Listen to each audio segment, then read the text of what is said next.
these are my rules if I was the emperor of New York, because I think it's getting to that point where we either have to elect an emperor, or we all have to gather our prayers to summon a meteor to destroy New York, because it's ridiculous. It's horrible, this place. I don't know why everyone thinks it's so amazing. Uh, and if I could be the emperor, I would gladly. I don't care if I die at the end of my ruling. I don't care if I'm part of the people that go when the meteor comes or something. I don't care, because it's for the greater good. I would be like the guy from V for Vendetta, who has to. I would be so strict I would have to hide behind a monitor out of fear of people killing me. I would just have to give all my speeches behind a monitor until like my second-hand man, like that dude in the movie, kills him. The first thing is driving. Driving is the worst experience you could possibly have in New York. It's unbearable.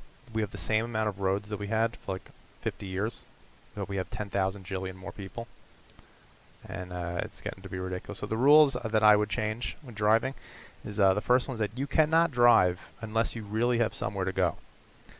And so this means that all the people who are going like 30 miles an hour on the expressway, on an empty expressway, if you're going 30 miles an hour, you don't have anywhere to go. So you should just turn around. You should turn around. You should be allowed to pull people over for going 30 miles an hour on the expressway, because they don't have anywhere to go. That's the first thing. Next thing, you would be you get taxed. I originally had a plan to shock people, like a little shocking device when you go in your car, but then I realized that it would probably cause a lot more accidents, so I took that rule out.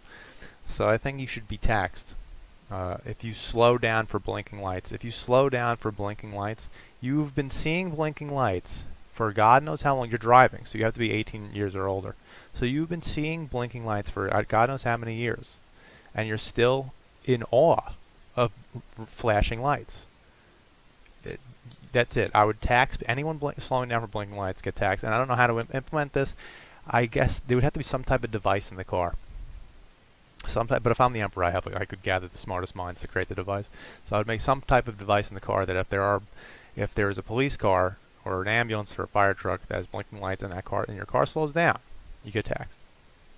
If you drive slow in the left lane, you're allowed to be run off the road. If you are going 40 miles, even 5 miles an hour less than the speed limit, that speed limit is the speed limit for the right lane and the middle lane.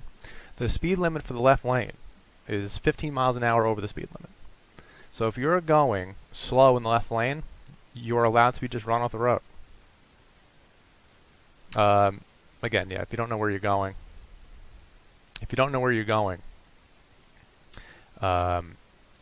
there should be some type of, like there's a GPS in everyone's car.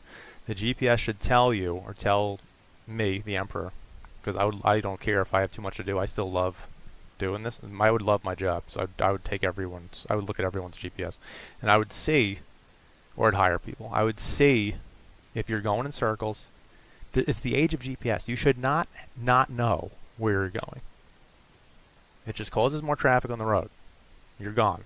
You're gone. I would take your license away, and your car. I would just take your car and turn it to dust so it doesn't even clog the road. Talking on your phone immediately explodes. You can't talk on your phone. And that's most of the driving rules. The driving is really the main thing. Those are the driving rules. It's just to get rid of the traffic. The next thing, if you get out of line at a supermarket, even for like a few like 2 seconds. Me, honestly, actually, if I'm the emperor, fuck it. You get out of line for a second. If you go think you're gonna buy like a cereal that's like right next to the line, and you get out of line, people can just cut you. You're off the line. You're considered off the line. I have fucking people where I go to shop, and they get off the line going to they put their shopping cart in front. They just leave their shopping cart right there, or wherever they drop all their shit. They go back into the aisles as if their shit is an entity that can take a spot. That actually can take a spot in the market. And I'm a dick. I'm such an asshole. I was pushing this lady's cart in line because I didn't even want to cut her. I was like, fuck it, I'll just push her cart. I'm pushing the cart. When she left to get more shit, I'm pushing her cart in front of me. It's over. You can't. If I was the emperor, that's done. You're out. You get arrested. If you go back in line, you get arrested. If you get into an elevator, you have to have taken a shower that day to get into an elevator. Every elevator at the door would have some type of device that smells you, or some type of an odor sensor. And if you don't smell up to snuff, you're not getting the elevator. The elevator, I don't know how to implement this, but the elevator won't open. How about that? The elevator won't open, so you're going to piss everyone off. So no one can work. No one can do anything. No, that's not a good implementation. I would have to think more about the implementation. But you can't get into an elevator if you stink like shit. Back to the cars. If you double park your car for more than 3 minutes, your car explodes and turns into dust, and you have to walk home. That's it. That really, the main problem with New York is the driving and the traffic. If we can clear that up, I think people like myself and everyone else would be a little happier, and not as I think everything would follow suit after that.